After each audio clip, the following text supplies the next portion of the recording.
If you're at all politically active or just chronically online, you might be familiar with the issue of H-1B visas, the latest political topic that the newly created Department of Government Efficiency has been ranting about.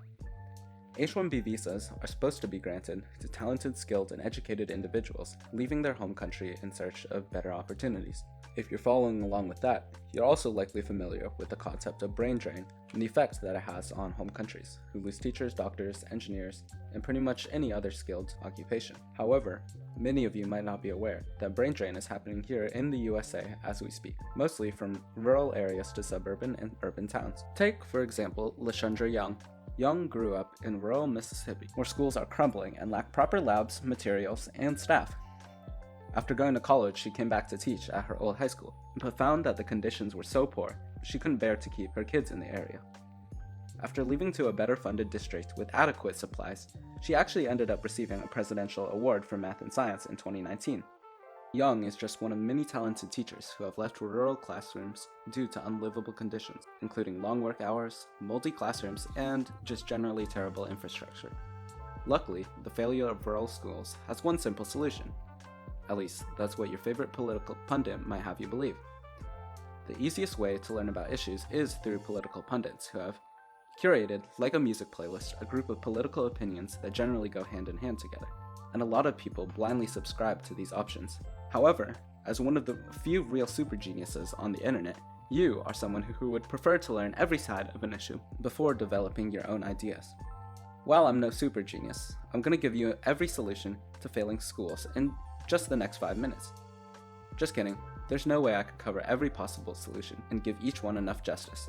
Instead, I'm going to present possible solutions through a lens you are all familiar with: political polarization. Let's start from left to right.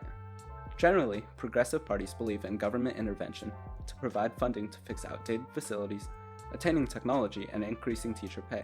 An example of this would be to increase Title I funding, which is federal aid to low-income schools, or creating grants specifically for rural districts in an effort to address inequality.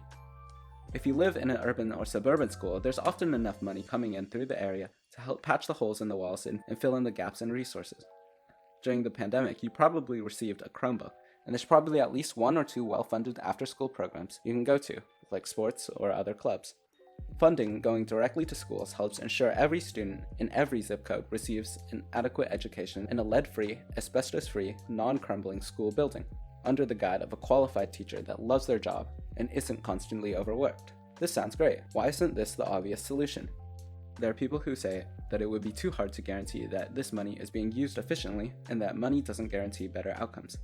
Additionally, construction worker Jerry, living in Las Vegas, might not want to have his tax dollars going to the education of rural farmer Johnson in eastern Nevada. If we look at conservative parties, funding for schools is generally panned in exchange for vouchers that go directly to families in rural areas, allowing them to send students to better performing institutions. This means the government has less control over education, returning it to the people. In other words, this provides families freedom of choice.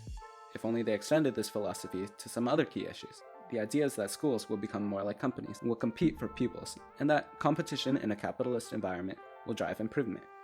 It also allows parents to send their kids to private religious schools if they want, which might normally have been too expensive. And now, if rural farmer Johnson wants to escape to a private STEM school, now he can with his voucher. However, turning education into a private sector has its drawbacks. Private schools aren't held to the same national standards and are often more segregated. They also often cost much more than the vouchers provide, leaving poor families still unable to pay the tuition gaps. If neither of these solutions seems perfect to you, it's because they're not, and not enough attention is being put into solving these problems.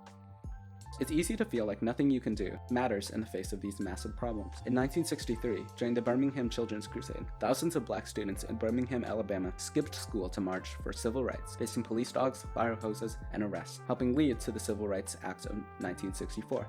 In 2018, Greta Thunberg began the Fridays for Future movement, where millions of students joined climate strikes pressuring governments to adopt greener policies. And in 2018, students organized the March for Our Lives movement following the Parkland shooting, demanding gun control reform. While all of these issues persist today, students do have power. By sharing stories online, meeting with school boards and legislators, collaborating with community leaders, and organizing support, students like you can call attention to issues, including failing rural schools.